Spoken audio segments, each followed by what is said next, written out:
अस्सलामुअलैकुम। Mega success Pakistan की एक नई एपिसोड के साथ मैं हूं आपका होस्ट रज़ा हाशमी।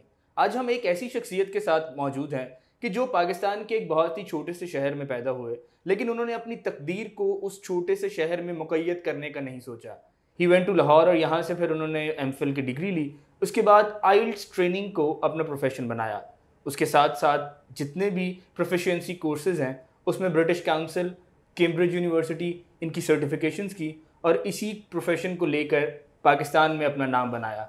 मेरी मुराद नईम मुश्ताक हैं। अस्सलाम वालेकुम। वालेकुम अस्सलाम जी। कैसे मिजाज है नईम भाई? अल्लाह का बहुत सबसे शुक्र पहले तो आपका बहुत शुक्रिया कि कोविड जैसे माहौल में आपने हमें वक्त दिया और आपने अपने साथ बैठने की हमें तौफीक अता फरमाई, क्योंकि ऐसे माहौल में तो हाथ मिलाना दरकिनार 6 फीट का फासला भी बहुत ज़रूरी है। है। देखिए जी, ये तो मेरे लिए बड़ी जो है, ये मेरे लिए एक एजाज़ की बात है कि आप मेरे पास तशरीफ़ लाए हैं और आपने मेरे साथ ये जो इंटरव्यू है उसको रखा है। बहुत शुक्रिया। सबसे पहले तो मैं एक हमारा जो बुनियादी सवाल ये है कि हम सक्सेस स्टोरीज़ ही उन्हीं लोगों की लेते हैं जिन्होंने अपना मुकद्दर एक छोटे से शहर में कैद नहीं कर लिया। आपका बचपन, उसके बाद लाहौर आना, घर की परेशानियाँ या घर की मुश्किलात, इस बारे में क्या कहेंगे? देखिए, मैंने एक इंतहाई छोटे से गांव में जो है आँख खोली। उसके बाद मेरे वालिद साहब रोज़ी रोटी के सिलसिले में, वो भी मज़दूरी करते थे, उस सिलसिले में वो वज़ीराबाद मुकीम हो गए। तो उसके बाद वज़ीराबाद से ही मैंने अपना इंटरमीडिएट किया। बल्कि मैं अक्सर दोस्तों को ये बात कहता हूँ कि मैं यूनिवर्सिटी आने से पहले लाहौर देखा भी नहीं था। वो कभी चांस ही नहीं था मिला, कोई ऐसा मौका ही नहीं बना कि हम लाहौर आ जाएं। तो लाहौर मैंने अल्हम्दुलिल्लाह जब इंटरमीडिएट में एक अच्छे मार्क्स लिए तो मुझे यहाँ पे हेले कॉलेज पंजाब यूनिवर्सिटी में एडमिशन मिल गया। बल्कि मैं अक्सर ये याद करता हूँ कि मैं अक्सर घुमा ही रहता था, दोस्तों में मशहूर होता था अगर इस सड़क से जा रहा हूँ तो पता ही नहीं चल रहा कि मैं आके कहाँ पे गया हूँ। लेकिन अल्हम्दुलिल्लाह यहीं से बैचलर्स किया, फिर एमफिल की डिग्री भी यहीं से की। तो इस दौरान जो है वो अपनी लगन के साथ ग्रेड्स भी अच्छे लिए। कहाँ बैंकिंग एंड फाइनेंस, किधर इंश्योरेंस एंड रिस्क मैनेजमेंट, कहाँ आइल्स ट्रेनिंग, तो ये सारी चीज़ों को आप किस तरीके से देखते हैं? इस प्रोफेशन में आने का मकसद क्या था? आपको क्या चीज़ अट्रैक्ट की इस प्रोफेशन के लिए? अच्छा, मैं आपको बुनियादी तौर पे ये बताता चलूँ कि मैंने ये सीखा है वक्त के साथ कि जो आपकी फॉर्मल एजुकेशन है उसका आपके प्रोफेशन से ऐसा कोई ताल्लुक़ नहीं होता। हमने इंश्योरेंस में डिग्री की, रिस्क मैनेजमेंट में की, लेकिन मेरा ख्याल है कि यूनिवर्सिटी की डिग्री का मकसद आपकी जो ज़ात है, पर्सनैलिटी डेवलपमेंट के अलावा कोई नहीं होता। लेटर ऑन आप अपने करियर को किस तरह मर्ज कर लेते हैं। और जहाँ तक आपका ये सवाल है कि मैं इस फील्ड में क्यों आया, उसकी सबसे बड़ी वजह ये थी कि इसमें काफ़ी स्पेस नज़र आ रही थी मुझे, कि काफ़ी जो मेरे स्टूडेंट्स, जो जूनियर दोस्त भाई, मैं उनको देख रहा था कि वो बहुत स्ट्रगल कर रहे हैं in terms of foreign education, language proficiency test. और बिल्कुल ऐसे लोग मार्केट में भरे हुए थे जिनका इस बारे में ना तो कोई एक्सपोजर था ना क्वालिफ़िकेशन थी। तो मैंने इस जो है वो पस मंज़र के साथ इसमें आया कि मैं स्टूडेंट्स को वो फैसिलिटीज़ दे सकूं जो हमने, जैसे हमें कोई बताने वाला नहीं था कि हमने किस तरीके से, फॉर एग्जांपल हमने किस स्पेशलाइजेशन में जाना है। तो ये एक अल्लाह तवक्कल मामला था, जहाँ कागज़ जमा करवाए वहाँ पे हो गया, वहीं पे एडमिशन हो गया।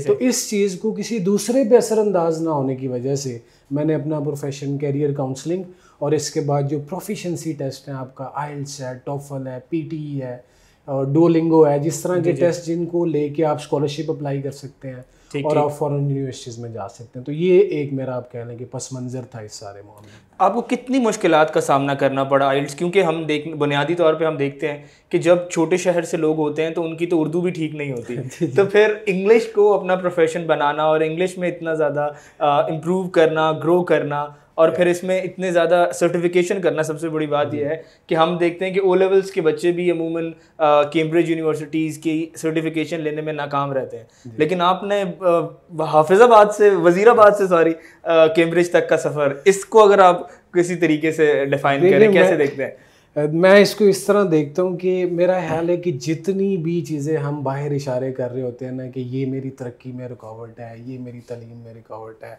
ये बेसिकली बहाने हैं सारे।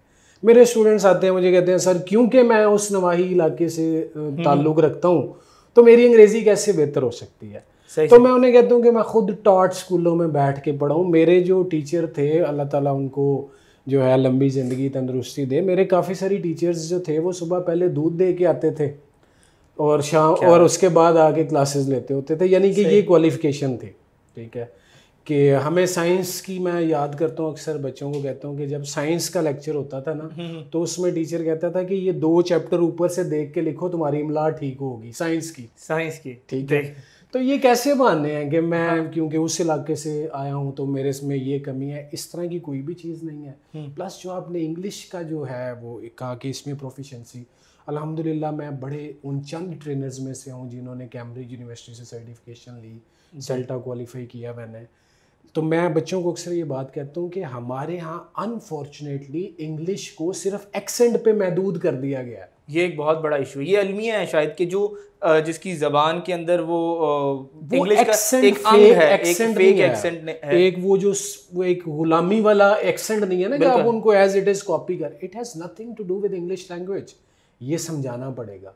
इसकी ऐसी मिसाल है जैसे हम उर्दू स्पीकिंग है, पंजाबी स्पीकिंग है, तो हर गुजरते जो आपका शहर है उसके साथ इसके एक्सेंट्स बिल्कुल बदल जाते हैं। बिल्कुल इसी तरह इंग्लिश लैंग्वेज भी एक्सेंट पे जज नहीं हो रही होती, लेकिन अनफॉर्चुनेटली स्टूडेंट्स ज़्यादा कंफ्यूज इसलिए रहते हैं क्योंकि हम उनकी एक्सेंट में बात नहीं कर रहे, तो we are not good in English. ये तासुर जो है अल्हम्दुलिल्लाह काफ़ी हद तक मैंने ख़त्म भी किया है।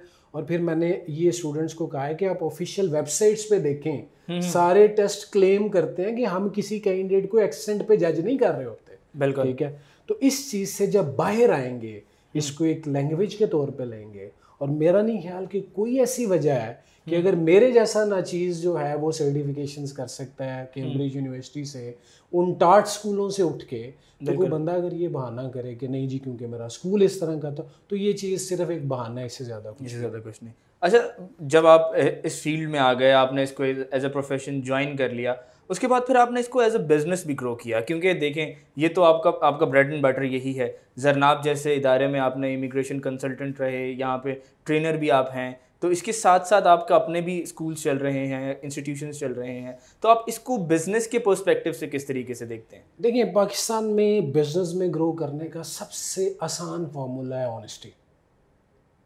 हालांकि ऑल ओवर द वर्ल्ड ये एक बेसिक इंस्टिंक्ट समझा जाता है पर्सनालिटी का। अनफॉर्चुनेट थिंग इज कि पाकिस्तान में ईमानदार होना भी एक ट्रेड समझा जाता है, जबकि ये बेसिक ह्यूमन इसमें होना चाहिए इंस्टिंक्ट। ऐसे ही मैंने ये एनालिसिस किया है कि आप पाकिस्तान में महज ईमानदारी से काम करना शुरू कर दें तो आप देखेंगे विद इन नो टाइम आप दूसरों से इम्तियाजी हैसियत ले जाएंगे, क्योंकि अनफॉर्चुनेटली ज़्यादातर लोग ईमानदारी से काम ही नहीं कर रहे। ये सबसे बड़ा अलमिया है शायद this is the dilemma of this country के लोग यहाँ पे कंसल्टेंसी के नाम पे, आइल ट्रेनिंग के नाम पे इतनी ज़्यादा धोखेबाजी है। मैं स्टूडेंट को पहली मीटिंग में देखता हूँ, अगर मेरे जहन के किसी कोने में ये बात ना हो कि ये जो क्लेम ये कर रहे हैं, जो ये रिक्वायरमेंट लेके आ रहे हैं, हम इसको मीट नहीं कर सकते, तो मैंने ना सिर्फ खुद बल्कि अपने स्टाफ को भी यही कहा है कि आप उस स्टूडेंट से फीस नहीं लेंगे।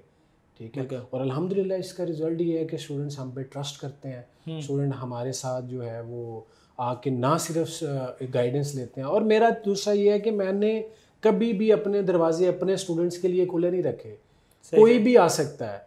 कई स्टूडेंट्स आते हैं, सर हमने फ़लाँ अकेडमी से तैयारी की है, ठीक, हमें कोई पता नहीं चल रहा कि हम कहाँ फॉल कर रहे हैं, आप हमसे कुछ पैसे ले लें, हमें मॉक टेस्ट ले लें, हमें बता दें। मैं उन्हें कहता हूँ पैसों की कोई ज़रूरत नहीं है, सही आप आएँ, आप मेरे साथ जो है बैठें, मैं आपको चेक करता हूँ, कहीं कोई डेफिशिएंसी है हम वैसे ही दूर कर देंगे, क्योंकि हम सारा दिन काम तो कर ही रहे हैं। तो अल्हम्दुलिल्लाह इस वजह से भी मैं ये समझता हूँ कि बहुत ज़्यादा जो है अल्लाह ने बरकत दी है। अच्छा, अब आप जिस तरीके से अभी मुझे बता रहे थे कि आप इस चीज़ पे काम कर रहे हैं कि जो स्टूडेंट्स के टेस्ट सेंटर्स का इशू है, जिस तरीके से शादी हॉल्स में टेस्ट ले रहे होते हैं आइल्स के, और AEO के टेस्ट सेंटर्स की बहुत कमी है पाकिस्तान में, स्पेशली लाहौर जैसे शहर में कमी है, तो बाकी शहरों का तो फिर बहुत ही ज़्यादा बुरा हाल होगा जी। तो इस पे जो आप काम कर रहे हैं उस हवाले से क्या कहेंगे? देखिए, इसमें जो है अब जो दुनिया है वो शिफ्ट हो रही है ऑन कंप्यूटर, ऑनलाइन, आपको पता है टेक्नोलॉजिकल रेवोल्यूशन इतने आ चुके हैं। तो अब मैं खुद ये फील करता हूँ, बच्चों की तरफ से मैं ये फील करता हूँ कि अभी तक वही रिजिड टेस्ट सिस्टम है कि वो 2 घंटा पहले चले जाते हैं टेस्ट से, बिल्कुल, फिर उन्होंने वहाँ पे इंतज़ार करना है, डिफरेंट चेक्स से गुजरना है, उसके बाद मेरी ये फीलिंग है कि स्टूडेंट तब तक वैसे ही एग्जॉस्ट हो जाए। और आइल्स की जो टेस्ट है, ये जो भी टेस्ट है, उसके अंदर कॉन्शियसनेस टेस्ट है और कॉन्शियस होना बड़ा ज़रूरी है। मैं आपको छोटी सी एग्जांपल देता हूँ कि स्टूडेंट 2-3 घंटे से वॉशरूम नहीं गया, उसने पानी नहीं पिया, क्या वो फोकस कर सकेगा with full energy on that test? और वो रीडिंग करना और रीडिंग करना, फिर राइटिंग करना और कंसंट्रेशन के साथ लिसनिंग करना। तो हम इस चीज़ में ये कर रहे हैं कि हम कोशिश कर रहे हैं कि हम बच्चों को एक तो कंप्यूटर टेस्ट पे लेके आए ताकि वो स्ट्रेट अवे टेस्ट पे जाएं, बैठे अपना टेस्ट करें और फ्री हो जाएं। और दूसरा जो हम प्रेपरेशन करवा रहे हैं, यहीं अपने पास हम टेस्टिंग सिस्टम लेके आए, जो हमारे स्टूडेंट्स हैं या जो हमारे स्टूडेंट्स नहीं भी हैं वो हमारे पास आएँ और एक बड़े अच्छे एटमॉस्फेयर में, बड़े इजी एटमॉस्फेयर में टेस्ट दें ताकि वो अपना फुल पोटेंशियल शो कर सके। ज़बरदस्त, ये तो सबसे बहुत बहुत अच्छी बात है। अच्छा नहीं, हम क्योंकि हम बिज़नेस की तरफ जाते हैं, लोगों को इस अपने जो कंफर्ट जोन है उससे निकलने की हमेशा तरगीब देते रहते हैं। तो मुझे ये बताइएगा, जिस तरीके से आपने बताया कि आपकी जो फॉर्मल एजुकेशन है वो बिल्कुल आपकी बिज़नेस से या आपके माइंडसेट से ना भी मैच हो, तो जब आपने इसको एज अ बिज़नेस स्टार्ट किया तो आपने किस हर्डल से गुजरे? आपने इंस्टीट्यूशन बनाया, आपने वज़ीराबाद में एक कैंपस बनाया स्टूडेंट्स के लिए, लाहौर में आपके 2-3 कैंपसेस हैं, इसके बाद आप जरनाब में यहाँ पे ट्रेनर हैं, सारा कुछ है। तो इस सफ़र में पैसा कितना मैटर करता है कि आपको इनिशियल इन्वेस्टमेंट कैसे जनरेट हुई, किस तरीके से आपने इस तरीके से किया? आपको बड़ी ईमानदारी से बताऊं तो मेरा नहीं ख्याल कि मैंने कोई 1 रुपये की इन्वेस्टमेंट की थी टू स्टार्ट दिस। मैंने जहाँ पे फॉर एग्जांपल ये एक एकेडमी है, वहाँ पे वो कुछ 2-3 कोर्सेज ऑफर कर रहे हैं, आप उनके पास गए, जी ये वाला कोर्स मैं ऑफ़र कर सकता हूँ, अगर मैं ये पढ़ा लूँ, तो उन्होंने कहा जी पढ़ा लें, आप 50% हमें दे दें, 50% आप खुद ले लें। अब उनका सेटअप बना हुआ है, सही, उसमें आपने एक स्लॉट ले लिया है।